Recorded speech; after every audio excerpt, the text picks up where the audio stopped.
We're back and so fresh and so clean. That was beyond baby wipes. That blowout was. We had to have a bath, and then I had to bleach the bassinet down. But he's back, fresh and so clean, right? So fresh and so clean. That's one thing about that oatmeal that'll keep you regular. Can you guys hear me? Can you hear us? Oh, so prolactin. Let me start this off right, because some people may not have been in the last live. Hi, my name is Tanika. Thank you for clicking on this. If you're new here, welcome. If you're returning, welcome back. And if you're watching on the replay crew, I see you. Drop a blue heart in the chat, and the live comments are on for you. Okay, so we are back. I couldn't think of. Oh no, I can't see if there's comment. I couldn't think of what hormone I was talking about before. It's prolactin. So when you're still nursing, your prolactin is likely to be too high for you to start the IVF. Okay, you want to get down? I just was showing them that you're so fresh and so clean, and that we both got dressed. About time, huh? 2:34. We were chilling today. Huh? Okay, you go do what you want to do. You and the girls. Yes. Or you want to be over here with me? Ooh. So yeah, it was prolactin that I couldn't think of. So depending on what that is now, I'm gonna mess with my hair because it's lopsided and it's in reverse for me. Anyway, let's focus. I'm flip-flopped on the screen for myself. But yeah, where are you guys? Whoever's on the journey still, and how is that going? Somebody reached out to me today. Their lining wasn't thickening, so they had to cancel a cycle. I know a lot of people want to take like palm juice and beet juice and all that, but I do also acupuncture helps thicken the lining, walking, like any exercise to get the pelvis moving, restorative yoga, regular yoga, Pilates, whatever it takes to get like blood to that region will help with your lining. Yeah. And sometimes I know like before when my lining was thin, Dr. McConnell gave me estrace to help thicken it up. I did not get a take-home baby from that though, so it may work for some people. That in that instance, it didn't help me get a take-home baby, but I believe the omega-3s helped with that. So yes, sir. Oh, I thought you wanted milk. That's why I laid you down. Okay. Yeah. So we will see. There's 10 people in here. Are there any? Hopefully, you guys can hear me. I'm just gonna put this here. If you can hear me, drop a 1. If you cannot hear me, drop a 2 in the comments, please. Papa, can you hear me? Can you hear me? Can you hear me, Sugar Bear? Yes, no, maybe so. His mohawk is freshly done. Okay, thank you, Sav. Hey, YJ Love, thank you, 109. Is that your area code, 109? I like it, whatever it is. That's a cool name. Yes, so lots of busy things. He's definitely going to go to camp, to summer camp, but it's really, I think it's just daycare and they go outside and do stuff in, I think it's June here. I have to get up on the New York school time. It's a little bit different than what I grew up with in California. Let me see, baby. Hello. You have little boogers. Let me get. Okay. Okay. Oh no. Oh, that mean lady playing with my nose. Hello, gossip, rumor, and innuendo. Welcome back. Hey, S. Oliver. I had a failed transfer in January. Prolactin is what I was trying to think of earlier, S. Oliver. I don't know when you joined. That was the hormone. I had a failed transfer in January. The main reason it was so devastating was because the doctor left a voice to tell me, unsure if I want to try again. That was the second IVF cycle. I would definitely have a conversation with that doctor about their bedside manner and see how that goes. And if that doesn't go well, maybe, I know it's not easy to just skip to another doctor because your embryos may be stored with that facility. So it's easier said than done. But definitely, I think a message is like a voice message is too cold, right? You agree that a voice message is too cold? Okay, well, thank you for that. I think he does want milk. Let me do this. One, because it's hard news, right? You've spent all this time prepping for this transfer. You're emotionally invested. You've either tried not to test or gone ahead and broken out a couple of tests or whatever emotional situation and state that you're in. It's nice to have a voice actually on the other end of the phone that can respond to you.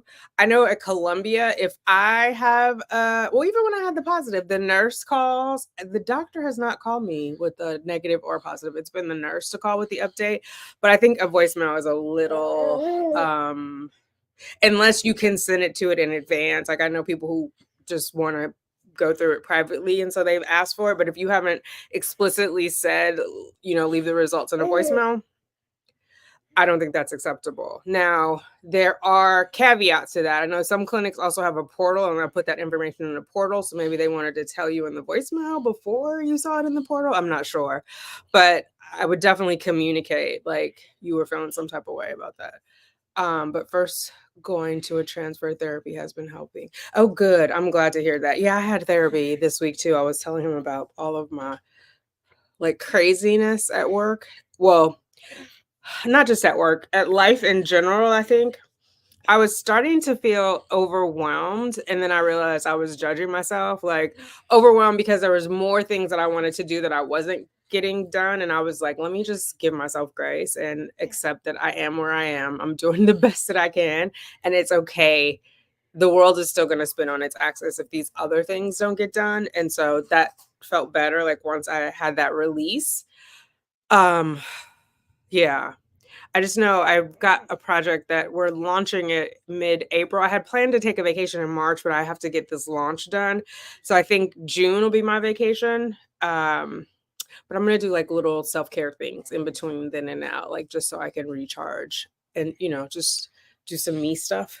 So I might take a day or two off work and take Sugar Bear to daycare and like go get a massage. And I need to get waxed. I have a doctor's appointment next Tuesday where they're gonna be in my nether regions, and it's a jungle out there.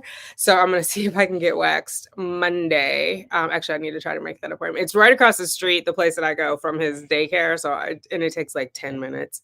So I might just like get off early and on my way to pick him up, get that done. But just some little because I think when you have a baby, particularly if you've waited for a while to get the baby, they kind of become your whole world. But we're still people too, and we still need things and have wants and desires. And if I'm empty, I can't fill him up. So I just think, make time for myself, put myself on my calendar, if you will. I had consented to them leaving results in a message. I never thought they would leave that as a message. Just because you can doesn't mean you should. Amen. Amen.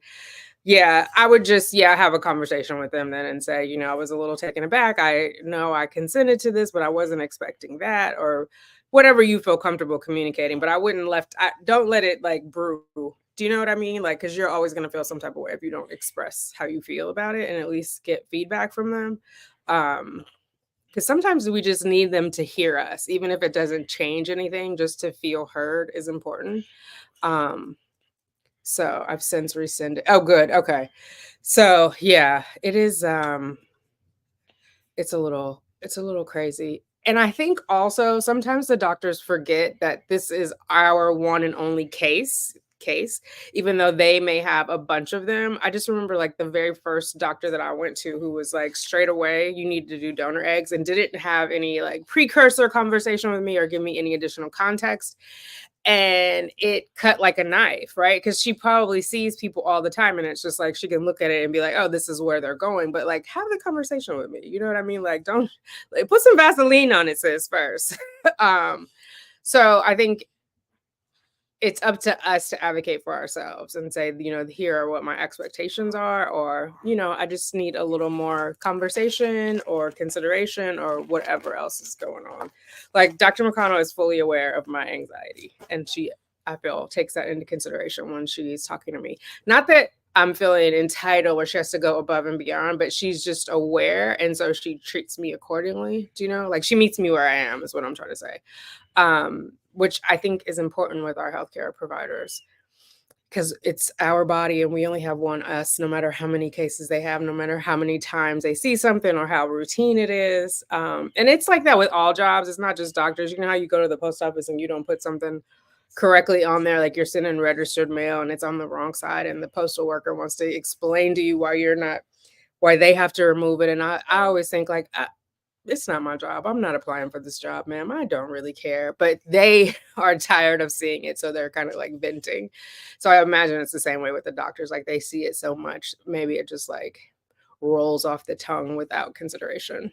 Compassionate care. Yeah, we need compassionate care because it's what we're going through and it's our life. And especially with like IVF, anything reproductive, female parts, it's I don't know. It can feel like it's your whole life. I don't wanna say it is your whole life, but it can feel like it's your whole life, especially if you're suffering infertility and you feel like I mean, I've talked to some of you and you've been like, "Is it my womanhood? Am I not like, this is what my body is meant to do. My body is failing me." Like, all those things are going on.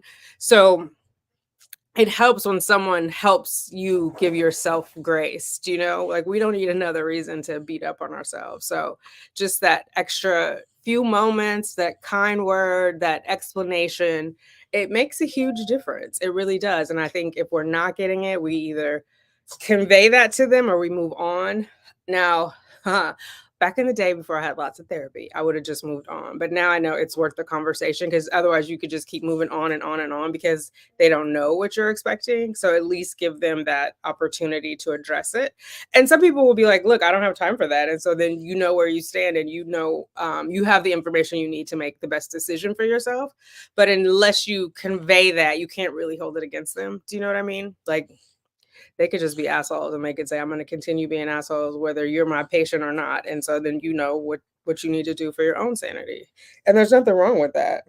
Um, this little one is manhandling my boob. When I tell you, if he could detach it and walk around with it, he would do that. Oh my goodness. But yeah, there's nothing wrong with asking and talking and conveying. And I would actually encourage that, like when people are interviewing, because when people they reach out and they're like, well, what should I ask the doctor when we're at the consultation? And of course, it's specific to each person and what you've been through.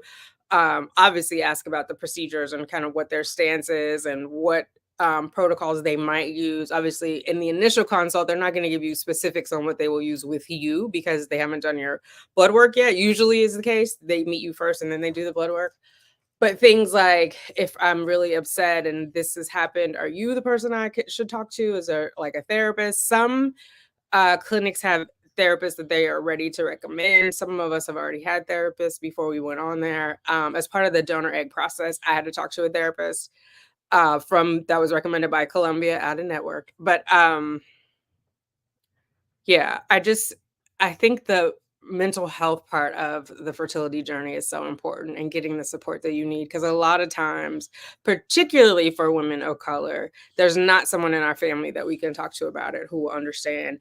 I mean, we may be able to talk to them about it, but I got the gamut of when I talk to people, people are like, "Oh, you should go vegan and that will help." Meanwhile, the statistics show like vegans have a higher rate of infertility. You know what I mean? People love you and they're trying to tell you the right thing, but they're not professionals. They're not therapists. They may be uncomfortable with it. And so they just want to get you to a solution and not sort of wallow in your emotions. And sometimes we need to do that. I know for me, I need to go through it. Otherwise, I will keep rehashing it. Like I need to talk to somebody about it out loud, maybe one or two people, the same conversation. Sometimes the same conversation to the same person, and they'll be like, "You already told me this," but I need to get it out. Otherwise, it just ruminates in my head. So therapists are perfect for that. Like we can talk about all of our fears, concerns, or just repeat ourselves, and they're there to listen if we don't have. And then there are people like there's always, oh well, maybe that's God's way of telling you you shouldn't be a single mom. Like they're gonna find a way to bring God into the equation of what your problem is, how you've done something against God. So and everybody's entitled to their opinion. I'm not dissing anybody whose default is God, but that doesn't necessarily help you in that moment with your emotions. Whether it's true or not is up for debate. But as far as how we feel, um, how we move next, what all that means. And then there's the money part of when people find out you're spending so much money or people are getting things financed. Like I put some of my stuff on a credit card. People are like, well, you can't afford a baby then if you can't afford these treatments. And it's like, well, that's like, let's be clear. I can afford them. Just because I'm financing it doesn't mean I can't afford it. In the same way that if you finance a car, it doesn't mean you can't afford it. Yes, ideally, you would just plunk down your $30,000 for a car and not have any interest to pay and be done with it. Ideally, if you just had $30,000 laying around, you plunk it on your fertility treatments. Doesn't mean you can't afford a child. So sometimes people just say random stuff to kind of like shut you down because it makes them uncomfortable. Do you know? Um, and so those aren't the right people to go through kind of like for comfort and to find grace, because sometimes it's hard to give ourselves grace and we need someone else to like show that to us and then we can mirror it. So yeah. Anyway, you guys know how I feel about therapy. There's great therapists that specialize in counseling about topics of fertility as well as motherhood. Yes. I know Resolve has a list. Is it the Zimini? Do you know any other resources that ladies could go to find these therapists? Because I've had it where sometimes I'll ask for a specific fertility therapist and then they're like, oh, well, we have to find you a woman's counselor. And it's like, well, men also have infertility. So is that the default? But I definitely, it's worth the research. It's worth the search. I'll say that. People are so funny with that. You can't afford it. Meanwhile, their spontaneous children have the bare necessities. I'm like, mind your business. I know that's right. That is very, very true. Or you see the ladies on Instagram who are like, oh, God bless me with the food stamps. You know, to each his own. However we get our children, I just feel like it's really no one's business. But when we talk about we need emotional support, they suddenly feel like it's their business. Like, back in the day, if you needed to borrow $50 from somebody, they wanted to know what you needed it for. And if it wasn't sufficient, they're not going to give it to you. Like, I'm not asking you for a loan on my heart where you can hold my heart for a little bit and I owe you something. I'm just asking you to listen to me, human to human. Um, baby, listen. So it's just take people as they come. Take people as they come and find comfort where you can find comfort. It's a long journey. It can be a lonely journey. Even some women who are married still feel isolated from their husband. Can you guys see that? There's scaffolding on my terrace. They're working on the building. I'm like, I can see it. Can you guys kind of see it? You see that big ass pole? I couldn't go out on my terrace if I wanted to. The dogs go out there, but I'm like, really, guys? I guess they figured it's winter. I luckily have found on Facebook advertising posts or local Facebook mom groups. Okay, I'm an older mom and did not expect to be going through it when I had my son. Nice. Well, I'm an older mom too. I will be 53 in May. And so I get it. I'm not on Facebook a lot, so I wasn't aware that they even had well, I guess I knew they had mom groups, but I didn't know they had posts about therapists. So that's good. And that becomes a whole different thing where it can be isolating because then there's people who are judging you like, oh, you're going to be like, for me, you'll be 62 when he's 10. Like, great. You can do math. What you want me to send him back? Oops, you're absolutely right. I should get him back to where he came from. I shouldn't have brought him here. People don't think. Sometimes they just open their mouths and say anything and you just have to walk on by. Walk, walk. He's knocked out now. I can't lay him in the bassinet because I had to strip all that down. That was his holding place while I got his bath ready. And I had to remove everything from that. That was the blowout of all blowouts. Yeah. Wherever you can find it. And also there are groups before you have babies. So there's a single mom group that I'm a part of. It's for women who are trying and women who have already conceived. So there's some interesting conversations in there. Somebody just had twins unexpectedly. And that's that's always a possibility with IVF is multiples, especially for the older moms. But there are you got to find your tribe. They're out there. And I'm always here, but I'm on the internet. And so it's not always in real time like it is right now, but we will have a Zoom next Sunday, 3:30, so we can talk and chop it up and support each other that way. But yeah, just find it, find what works for you, what works to support you, and then stick to that. And don't be afraid to try something new if it's not working. I used to do a group women of color group therapy every Thursday. And I went once since I had Sugar Bear, but it was like life. I got busy and then the vibe kind of changed as some people came in and some people went out. And, a group is really about all of its members together and what that energy brings. And so maybe if I give it a chance again and go consistently, I can kind of get in the groove. But it's not, I just don't want to dedicate an hour and a half of my time every Thursday to discover it. Maybe when things are settled, whatever that means, I'll rejoin again. We'll see. The counselor reaches out to me because she likes my contributions. That's what she tells me. And so she likes for me to attend. And, I did enjoy it, but like I said, when I came back, it was just like a little off. So we'll see. I have to be in the mood. I'm an introvert. So it's like I'm exerting this energy and like, is it worth it for me to be exhausted afterwards? Um, my fellow introverts, y'all feel me. But yeah, definitely like support is important and there's no two ways about that.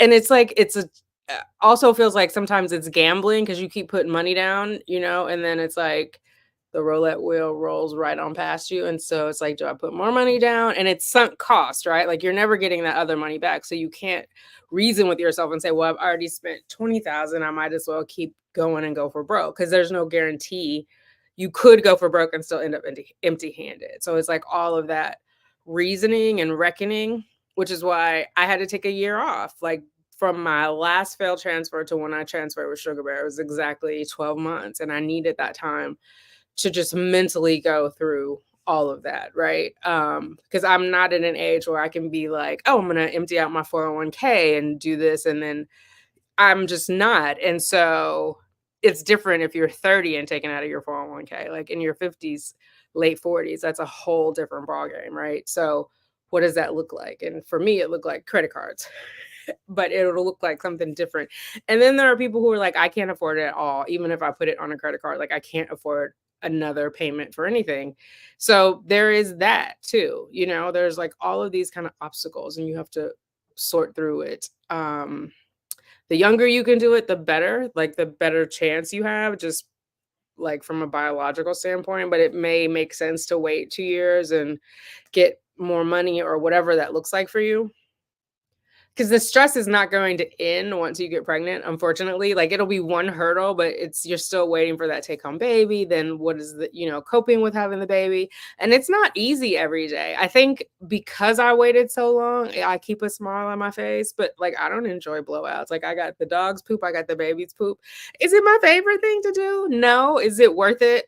Yes, totally. So it's part and parcel of what I signed up for. But you also have to be mentally prepared for that. And also, I feel like having waited so long, I have an infinite amount of patience where I did not have that. 29 years ago, I was like, snap, snap, let's go. And now, yeah, I'm just like way more chill than I ever imagined I could be. Yeah, which is one of the things like I'm from California and everybody thinks everybody from California is chill, but I fit in right away with New York as far as like the tempo and the speed once I got here because I was like rush, rush, rush. Now I'm like a little more laid back. Even at work, I can feel the difference. And at first I thought it was going to make me less effective, but it doesn't because I am not quick to draw, right? But when I do draw, I aim precisely. So it just is, it's different. It's different. I think find whatever it is in the wait. Instead of like looking for despair, find whatever lesson is in the wait for you, whether it's patience, whether it's gratitude, introspection, resolving trauma, which I did a lot of in the wait. Thankfully, I had that time to do that because it makes me a very different parent. But I just find some purpose in your wait and what can be gotten from it so that it's not for nothing. So no matter what the outcome is, you come out as a better person on the other side. Whew, I don't know why I'm out of breath. I think because I'm hunched over. Let me put my boob away. Let me see if he's gonna wake up. But how is everybody doing? What's going on in your journey? Are you taking time off? Are you traveling anywhere? I was gonna try to go to Paris this year, but we'll see how it all lines up. We were meant to go to Paris in 2020 before the pandemic, before my mom got cancer. So I'm trying to like revive that before I would have to travel with 2 infants. So we'll see what that looks like. But definitely, I want to do something fun and relaxing this year. And because last year, the only place I went to California, I think 2 times, one for the baby shower and one for my bonus mom's birthday. Definitely gotta get to California, I'm gonna do his birthday there, but I wanna get to Paris or somewhere. I gotta get his passport. Uh, yeah, I gotta get that sorted out. Anybody done an infant passport? Is there any horror stories or things to be leery of on the journey to infant passport? Hopefully it's straightforward. All right, well, if everybody is, got everything going on, and I'm gonna drop, I think. I'm glad that you guys came back. Sorry about the blowout. It is what it is. I'll be around a little more. I'll try to do a live at least once a week. We'll see how that pans out, but I will definitely get the meeting set up. It might be Google Meet. I'll let you know. I'll put it on the community tab, but it definitely will be next Sunday, the 3rd of March at 3:30. So 3/3/24 at 3:30. And so anyone who wants to come and share, I just ask that you turn your camera on so we can see. You don't have to leave it on the whole time, just so you know there's no trolls because it is an open link. And so, hey Heather. Good to see you. I'm glad you caught the live too. We're about to wrap up, but we're gonna do a Zoom next Sunday, not tomorrow, but the 3rd at 3:30. I'm saying Zoom, but it'll be some sort of video meeting. And just yeah, everybody will have to turn their cameras on just so we can see who you are. Come as you are. Like you can have your bonnet on or your headscarf or whatever, teeth not brushed. We can't smell your breath. We just want you to come as you are and be ready to share and to listen. And I hope you all can make it. All right. I will talk to you guys all later. Mwah. Baby does to us all.